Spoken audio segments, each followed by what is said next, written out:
Welcome back to Reviews with Elaine, because I have opinions. And today's opinions will be about Empire of Sin by Gary Krist. So I bought this book thinking it was going to be a general history of Vice and Storyville in New Orleans. I had seen it in lists and articles and book lists stating it as such.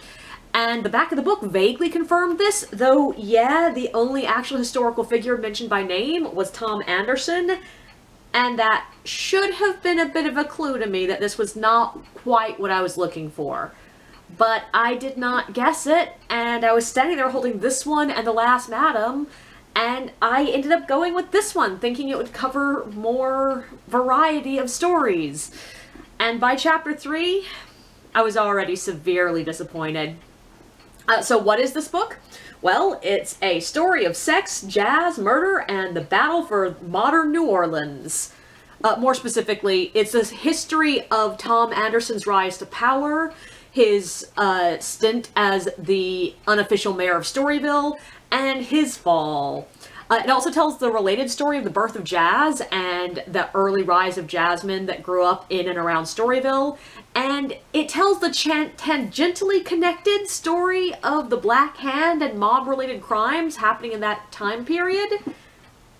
And the Axeman. So I had a lot of problems with this book. Some of which stem from the fact that it just did not cover the topics I wanted it to cover. But many more of my problems come from the fact that I don't think it covered the topics it did cover as well as it should have.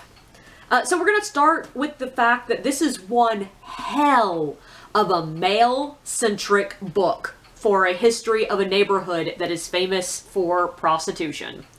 One of the things I like about the history of sex workers and sex work is it's one of the rare places in history that we see women as entrepreneurs. Women making their own money, making their own way in life, owning property, and making their own decisions. Now that's not true for all of them, of course. There have historically always been people who were forced into sex work either by situation, by poverty, by economy, by just society.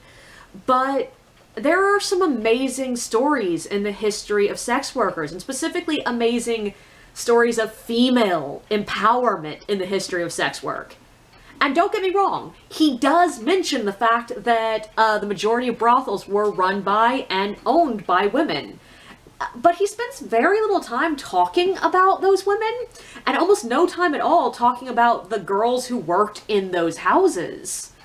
We get a couple of paragraphs here and there about, like, who Lulu White was and who Willie Piazza was, but the only female figure who rises to the position of, like, main character in this narrative is Josie Arlington.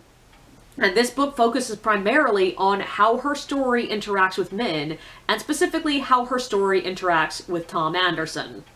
And Josie Arlington is an interesting choice to be the only one female historical figure who is heavily featured in this book. In one way, yeah, I get it. She's a fascinating figure. I mean, I named one of my cats after her. You know I find her interesting. She's also probably the most famous madam from that era. She's one of the wealthiest. We know a lot about her life and her history. But she's also the one who famously repented and spent the latter years of her life regretting her career in sex work. And so the choice to focus primarily on her when it comes to the women of Storyville hints at a problematic bias that exists in this book. I can't help but feel that the author of this book is incredibly biased against sex workers.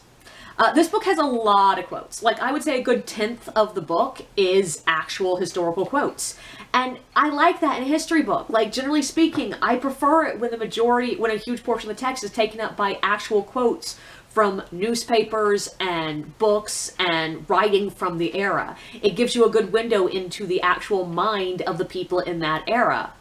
But the choice of which quotes to include, of whose voices to feature, of whose words and what of their words to include, it's really telling. And in this book, we see dozens of quotes calling sex workers insulting, dehumanizing, and unflattering terms. And almost none of these quotes are deconstructed. I can't think of a single moment in this book where the author even points out how insulting some of this stuff is. No, there are just dozens of stories talking about how sex workers were violent, or they were failing to understand what was going on around them and caused Tom Anderson's fall, or that they were lacking in empathy. There's one point in this book that the author makes a big point about the fact that none of the sex workers turned up to Josie Arlington's funeral, and he sort of seems to imply that that's because they lacked loyalty or respect for her. But she had made the choice to aggressively separate herself from her life of sex work years before. She had changed her name. She had moved out of Storyville. She had divested herself to have a separation between her and her business ventures there. She was hiding her former life from anyone she could get away with, especially her beloved niece. Sex workers showing up at her funeral would have undone the work of the last decade of her life. So they were probably respecting her wishes by not attending. And we know they cared because they did send at least a wreath of flowers to her funeral. But on top of that, there's how the author treated the reformers. There's a certain tone in this book that makes me think the author thinks the reformers were right. Just as he includes dozens and dozens and dozens of quotes insulting sex workers and adds no commentary about them, the choice of quotes he uses around the reformers is very telling. He uses so many quotes directly from the voice of the reformers, and a lot more quotes that are siding with them. Almost every single newspaper article he quotes is talking about how the reformers were right. And yeah, I understand that that might just be in the people whose voices were recorded back then, the people who are writing the articles, they sided with the reformers. But there is commentary attached to these quotes. And I will admit there are a couple of moments where he acknowledges things like they were being heavy-handed, or they were being extra-legal, or they were being racist. But the majority of the commentary the author gives about these quotes that he includes talks about the reformers meaning well, and how they were trying to save the soul of the city. And they were just trying to wipe out the evils of vice in New Orleans. And most of that I still accept and understand. Most people still to this day do think that the best way to protect women, minorities, and the poor is to criminalize and heavily penalize all vice. Now, I don't agree, but I understand that it is an accepted stance in modern America. But there are some moments that are just a bit inexcusable. Specifically, there's a moment he's talking about Jean Gordon, a really famous reformer, and he introduces her. He mentions that she was a racist, and that she was into eugenics, and the unwilling sterilization of criminals, people with disabilities, and minorities, and he admits that that is stuff that we cannot ignore. But then he turns around and calls her a fearless crusader, and brings up the fact that the people at the time called her the Joan of Arc of New Orleans on the next page. I'm sorry, dude, but it sounds like you do think we should ignore her horrific beliefs. And I don't think we should. I don't believe that bad people's good deeds should be wiped from history. But sharing beliefs with Hitler is a hell of a thing to include just sort of as an asterisk attached to someone's name. No, we've got to dwell on that a bit. And that gets me to the racism. Here's the thing. This book is covering a very openly and aggressively racist time in the history of a city that was built on the back of enslaved people. There's going to be racist shit in this history, and including it does not make the author racist. In fact, not being willing to talk about the racism in this time period and just glossing over it would make the author racist. But we have a quote choice problem here again. It shows up worse in the first few chapters about the Black Hand. The anti-Italian racism is bold, open, and aggressive in most of these quotes. There are bald racial slurs. There's a lot of dehumanizing language and classing all Italian immigrants as criminals. And there's just not much commentary or breaking down of these concepts. I think in this case, it's a matter of the author just assuming he didn't need to say, hey, just so you know, not all Italians were criminals. And I mean, yeah, we shouldn't have to say that. But when you're including literally dozens of quotes calling them that, you might need to challenge it. And he ends up spending probably about twice the amount of time examining the question of whether it's fair to call the Black Hand Mafia or not, then pushing back against the idea that all Italians were involved in organized crime. And in the end, I think personally that in a book that is not explicitly about the mafia, the question of whether or not the Black Hand were organized enough to be a mafia is a distinction without a difference. Like, who fucking cares if the Black Hand wasn't directly explicitly tied to the old mafia families in Sicily? Who fucking cares if they were not quite as organized? This is not nearly as pertinent as the fact that New Orleans fucking lynched 11 Italian men for a crime they might not have committed. And the author here keeps referring to the leaders of the lynch mob as brave and just fighting to rid the streets of crime. I'm sorry, these men weren't Batman. They were murderers.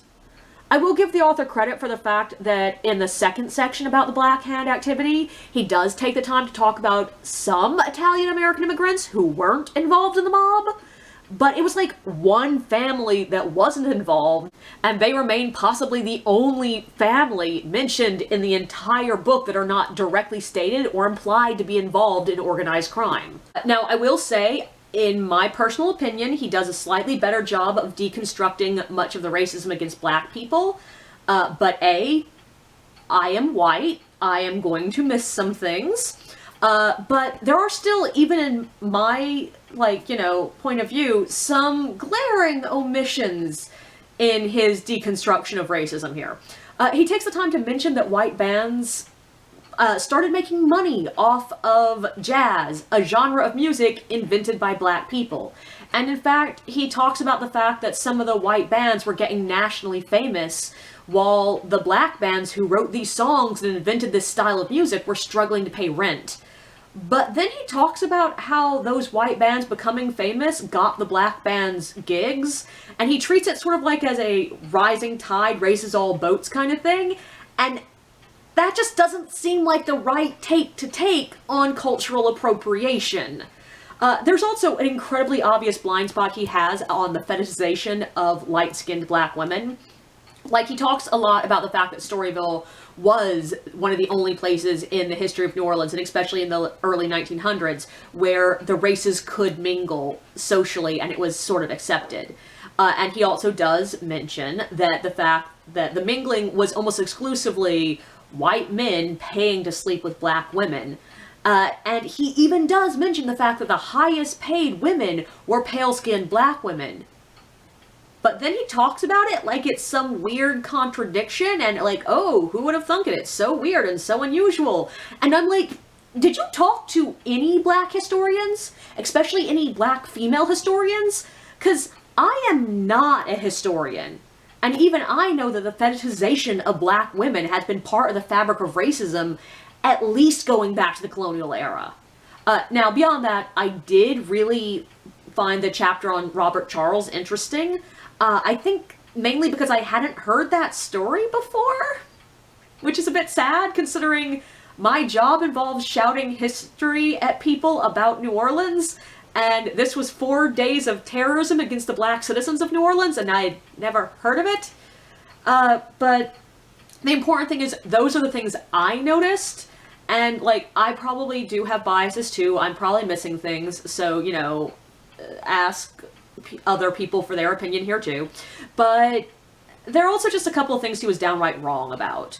Many modern historians now challenge the idea of plissage and octoroon balls, for one. At least, how we conceive them now is not what they were. He also spends a lot of time trying to explain what jazz sounds like, and that's just not something that is ever going to be effective on the page. You can say that Bolden played hot and Morton played sweet, and that doesn't really mean anything to me. And repeating those descriptions isn't helping. Honestly, I think this is one of those occasions that it would have been better just to have the author say in the text, put this book down now and go Google these recordings and then come back to reading once you've listened to them. There's also a moment that just made me laugh my ass off, and I will say, these are not the author's words. He did not write this. This is a quote. But he is the one that chose to put this quote in this book. The women were going from table to table. All of them were contorting their bodies and keeping time to the music with their breasts. How the hell do you keep time with your breasts? Like, I may not be a good dancer, but they don't tend to move on their own. But once again, not his words. Actually, that was a quote from a federal trial, because the past is hell. But dancing boobs aside, I think this book also just has a structural problem.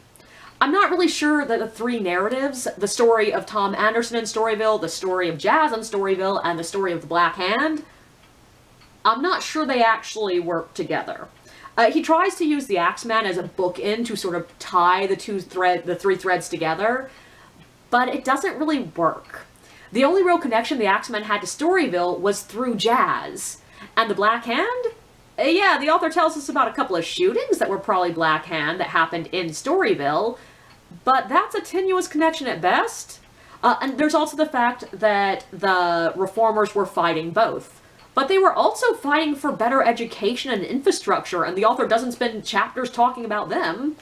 And each of the different threads appear in different chapters, and we keep jumping between them. So, like, there'll be a chapter on Storyville, a chapter on Tom Anderson, a chapter on the Black Hand, and we might go back to Storyville, and maybe we'll go back to Jazz, and then we'll go back to the Black Hand.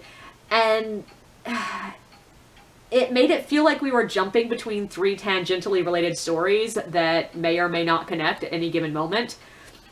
And also, whenever we jumped away from the Black Hand stories particularly, I tended to forget who the important people were, because there were just so many names. And most of these most of these historical figures are introduced just to give us a name, one crime, and how they were connected to which families. And then not mentioned again until like 2 more chapters on, when they'd be like, oh yeah, and this person was related to that one. And I'm like, cool. And I'm someone who knows a lot of these names because I talk about them on tours, and I still was having trouble keeping track of who these people are. And I understand that history is going to include a lot of random names and small details about people. But this is a history book that is written for the reading of the general public. You need to streamline this story to make it more clear for people.